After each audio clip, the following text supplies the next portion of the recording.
اس کتاب کے اندر ایسے ایسے شفا کے نسخے رکھے گئے ہیں کہ ہماری زندگی کے روز مرہ مسائل کا حل ہے. مثال کے طور پہ آج کل ہر بندہ معاشی طور پہ پریشان ہے تو سورہ واقعہ صرف 3 رکوعوں پر مشتمل ہے.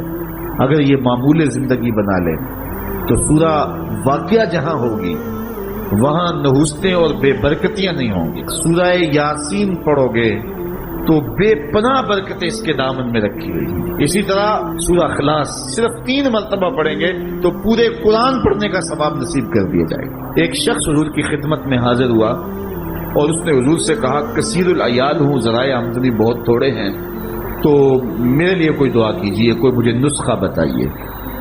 تو آقا کریم نے اس کو جو نسخہ بتایا سنا. فرمایا جب گھر جائے تو گھر والوں کو السلام علیکم کہہ دیا کرو.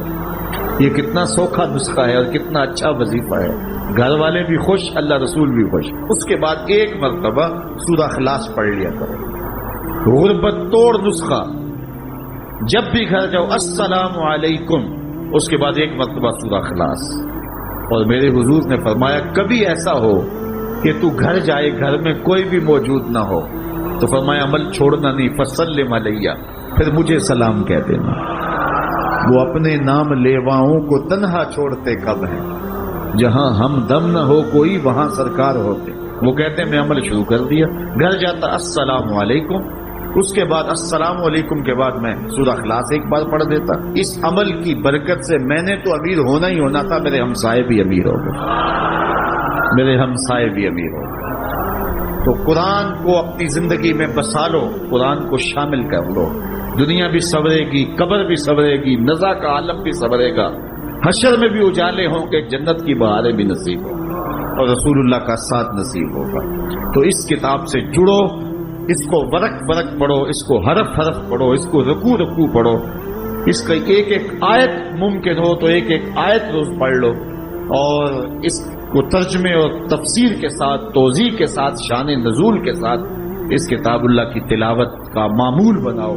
میرے حضور نے یہاں تک فرمایا کہ جو شخص قرآن پڑھتا ہے اس کے لہجے میں لکنت کی وجہ سے یا عجمی ہونے کی وجہ سے وہ اٹکتا ہے اور اس کا لہجہ ٹوٹتا ہے، تو میرے حضور نے فرمایا اللہ اس کو 2 ثواب عطا کرتا ہے.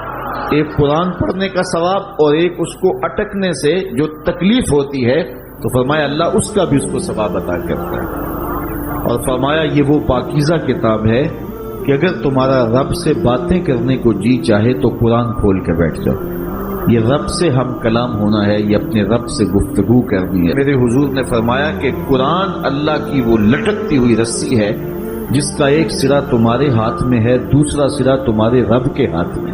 تو خوش نصیب ہیں وہ لوگ جو اس کتاب کے ساتھ جڑ جاتے ہیں اور وہ دھرتی، وہ مقام، وہ جگہیں فیروز بخت ہیں کہ جہاں قرآن مجید کی تلاوت ہوتی ہے. گھروں کو قبرستان نہ بناؤ، گھروں میں نوافل ادا کرو اور قرآن مجید کی تلاوت سے اپنے گھروں کو آباد کرو. اگر گھر میں روزانہ کی بنیاد پہ قرآن مجید کی تلاوت کا معمول بن جائے تو پھر کوئی جن، کوئی بھوت، کوئی آسیب اور کوئی بدرو آپ کو تنگ نہیں کر سکتی. جہاں قرآن کی تلاوت تسلسل کے ساتھ ہوتی ہوگی وہاں جن نہیں ہوگا، وہاں ٹونے نہیں ہوں گے، وہاں جادو نہیں ہوگا، وہاں سایہ نہیں ہوگا، وہاں رحمت الہی کا سائبان تان دیا جائے گا. جہاں قرآن پڑھا جائے وہاں نزول باراں ہوتا ہے، رحمتوں کی برسات ہوتی ہے. اور پھر اگر یہ جگہ اللہ کا گھر ہو، مسجد ہو، تو پھر تو دوہری برکت ہو جائے گی نا. وہ میاں صاحب نے کہا تھا نا کہ دودھ اندر جے کھنڈ رلائیے تے مزہ ہو جاوے دونا، کہ دودھ خود بھی میٹھا ہوتا ہے اس کے اندر اگر چینی بھی شامل کر لی جائے. یہ روشنیوں کا منبع ہے، یہ مصدر ہے اجالوں کا. اس کتاب سے اتنی روشنیاں پھوٹتی ہیں کہ زندگی کے سارے اندھیرے ختم کیے جا سکتے ہیں. یہ طمانیت قلب کا سبب بھی ہے، یہ روح کے اجالوں کا سبب بھی ہے، یہ کتاب زندگی ہے، کتاب حیات ہے. اس کے بتائے ہوئے اصولوں کے مطابق اگر زندگی بسر کریں گے تو یہ زندگی بھی خوبصورت ہوگی اور اس زندگی کے بعد ایک اور شروع ہونے والی زندگی ہے، وہ زندگی بھی خوبصورت ہوگی. قرآن قبر میں چراغاں کرے گا، قبر میں روشنیاں دے گا، قبر میں اجالا کرے گا.